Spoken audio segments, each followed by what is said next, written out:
When I was 27, I rented a cozy two-bedroom bungalow in a sleepy cul-de-sac in Raleigh, North Carolina. The place had a wraparound porch with a squeaky swing that creaked like old bones in the breeze, creaky wooden floors that groaned underfoot with every step, and a massive oak tree shading the front yard like a silent sentinel watching over us. Neighbors waved from their manicured lawns as they washed gleaming SUVs or walked fluffy golden retrievers on leashes.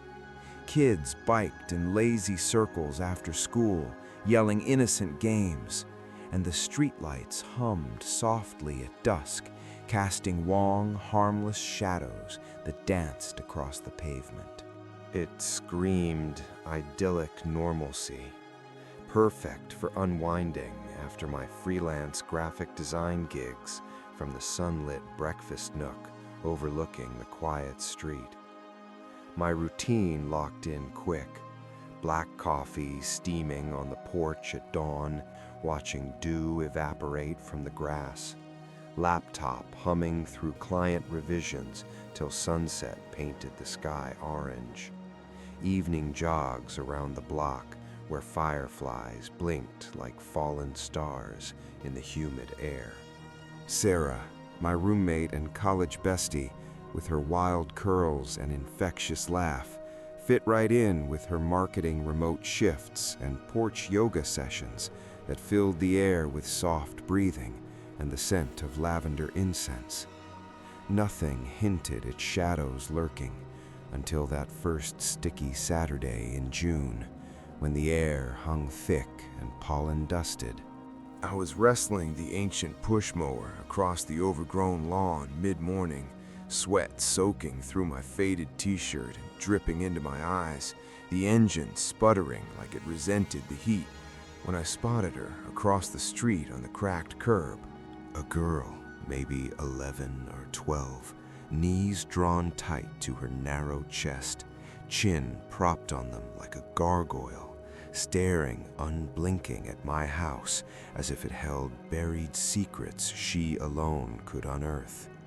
Stringy dark hair fell in lopsided pigtails that framed a pale, almost translucent face. A faded pink backpack slumped beside her like a discarded skin. Scuffed white sneakers dangling motionless inches above the pavement. No bike propped nearby. No phone screen glowing with games or TikToks. No fidgeting or kicking at pebbles like normal kids. Just her, those wide, dark eyes locked unyieldingly on our front windows, tracing the lines of the porch railing and the hanging flower baskets. I straightened up, wiped my brow with a grimy forearm, and waved casually with a friendly grin, figuring it was a lost kid waiting for a late parent, or just bored out of her summer break skull in this nowhere suburb. She didn't wave back, didn't smile, or even blink, just tilted her head a fraction of an inch, bangs shifting to reveal eyes that pinned me in place like specimen slides, then unfolded her skinny legs slowly, like a spider uncurling, and shuffled off toward the corner house without a sound. That eyesore with knee-high weeds choking the sagging chain-link fence, peeling blue siding flaking like dead skin, and a rusted swing set tangled in overgrown vines that hadn't swung in years.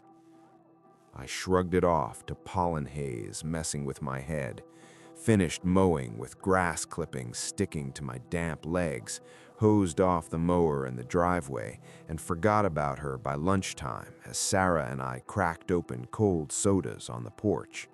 That evening, burgers sizzling on the back patio under strings of fairy lights that twinkled like distant fireflies.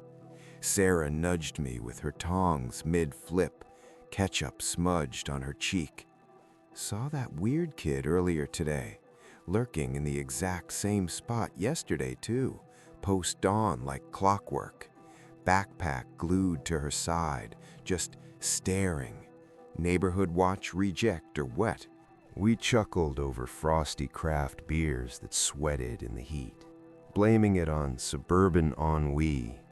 Kids with too much unstructured time, no arcades or malls left in the world anymore, just endless lawns and cul-de-sacs. But as the crickets started their nightly chorus and the sky bruised purple, I fiddled with the backyard gate latch extra firm before bed, tugged all the blinds tight against the streetlight's glow, and lay awake listening to the oak leaves rustle. Dreams came fitful, filled with eyes peering from twisted branches, unblinking and hungry. Sunday dawned muggy and oppressive, thunder grumbling far off like a warning. And there she was again, through the kitchen window as I sipped my coffee, black and bitter. Same curb spot, identical posture with knees hugged tight, backpack now cinched even tighter like makeshift armor against the world. I parted the curtain just a crack, steam fogging the glass, and watched. No twitch of impatience, no glance at passing cars or checking a watch, just that relentless stare drilling deep into our porch swing, the mailbox with its little red flag, the garage keypad with its faint smudges. It felt deliberate, like she was memorizing every nail head and paint chip.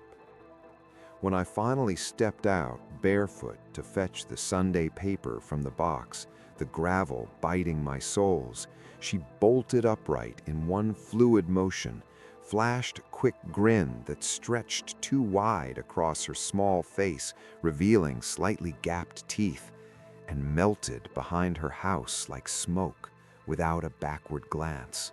No high neighbor, no awkward wave from a shy kid. Just vanished, leaving a swirl of gravel dust hanging in the still air that smelled of cut grass and distant rain. The routine I'd built so carefully started to crack the very next weekend, like hairline fractures in glass.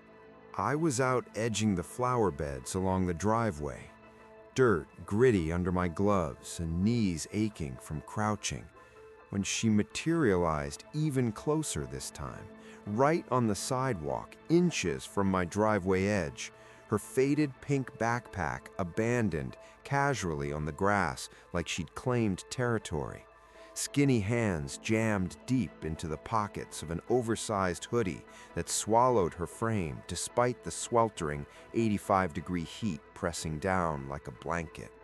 "Hey kid," I called out, peeling off my dirt-caked gloves and forcing a neutral tone to hide the prickle at my neck. "You okay? Lost or something? Live close by?" She nodded once, slow and mechanical, her voice emerging whisper soft, but razor precise, like a recording played at half speed. "Name's Lila. Next street over with just Mom. You the new guys? How long?" Polite enough on the surface, but her dark eyes darted everywhere, lingering on the porch light's dusty bulb, the mailbox flag's exact angle, the faint smudges on the garage code pad from my daily punches. "Yeah, couple months now," I replied, trying to keep it casual while my pulse ticked up. She grinned wider, that gapped smile flashing again. "Saw your blue Prius peel out at exactly 6:15 every Tuesday. Yoga class downtown? And Sarah's got that red scarf she twirls on Fridays. Matches her pedicure polish perfectly." My gut iced over solid. We'd kept the blinds half drawn, sure, lived quiet lives. But our exact schedules? The scarf color she only wore indoors some Fridays?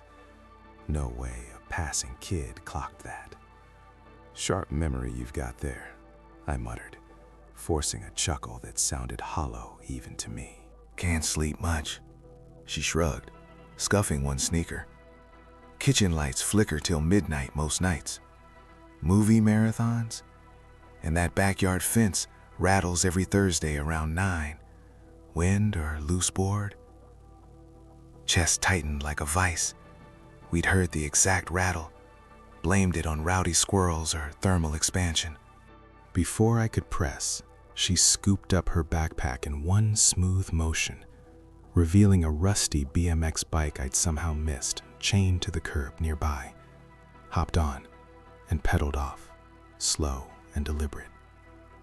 Glancing back just once over her shoulder, those eyes snapping a mental photo that burned into me. That night, over steaming Thai takeout spread on the kitchen table, Sarah frowned deep lines into her forehead.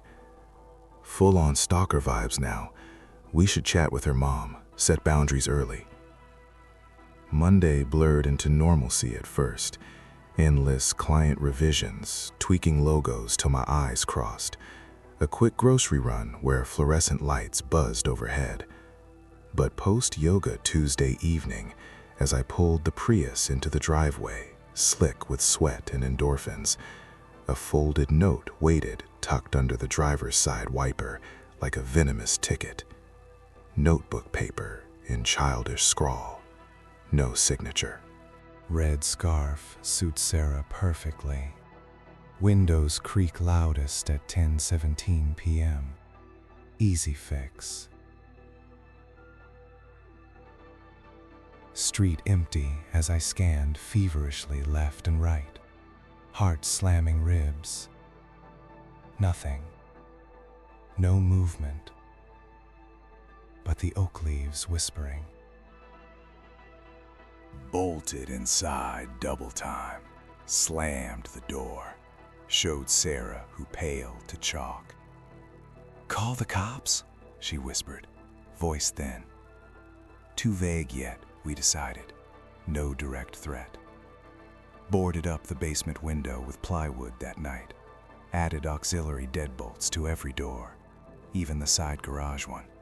Lila lounged brazen Friday against fence post like she owned it. Backpack unzipped just enough to show doodles of grid-like house outlines that looked suspiciously like blueprints. Sarah gets home late Wednesdays, right? Car growled in at 8:47 p.m. sharp last time. I froze mid-watering the azaleas, hose dripping forgotten. "How the hell do you know that?" "Night strolls mostly," she said airily. "Mom zonks out on her pills early." Then softer, almost conspiratorial. "Your back slider sticks bad. I oiled the track last week myself. Left it unjammed, nice and quiet for you." Chills cascaded down my spine like ice water. That intermittent squeak we'd cursed the humidity for jiggled the handle a dozen times. "Stay the hell off our property, now and forever," I said firm, voice low steel. She zipped the backpack with a nod, innocent as a lamb. But as she turned, the back flap caught light. Glinting tiny lens, camera eye winking. Saturday morning, we went full fortress. Ring cams at every corner, motion lights flooding the yard in harsh white, alerts wired straight to our phones. First ping hit 1:42 a.m., gravel crunch by the fence. Next, fence starting. One feed snagged her crystal clear, hooded, creeping to kitchen window, foam beams slicing through blinds like a scalpel, illuminating our empty breakfast nook inside. Cops came Sunday, took a measured report with flashlights sweeping the yard. Youth curiosity happens in nice hoods, the sergeant drawled, notepad flipping shut. Lila's mom? Ghostly night shifts at the greasy diner across town. House a perpetual black hole, even at noon. Dawn Monday. Another note slipped under the front door, like it grew there. Cams go blind on basement pane. Careful, it shatters easy. We nailed extra boards, hearts pounding hammers. Escalation clawed in, relentless. Wave after wave. Midweek, Sarah found a thumb drive wedged deep in her gym bag's side pocket. Innocuous black plastic. Timestamps logged obsessively. Prius out 6:17 p.m. Tuesdays. Scarf twirl at vanity mirror. Blurry dinner chatter captured through window glass. Even bed silhouettes arguing softly one sleepless night. Prince rushed to lab. Lila's tiny whirls all over. Mom sobbed to detectives. Bad influences from school. She's a good girl. Swore no home access. Lila herself, wide-eyed denial at the station. Must be some imposter kid. I just love your porch swings creak. It sings. Desperate group chat, birthed with neighbors' unearthed whispers. Similar lurks at Leela's prior rentals 2 blocks over.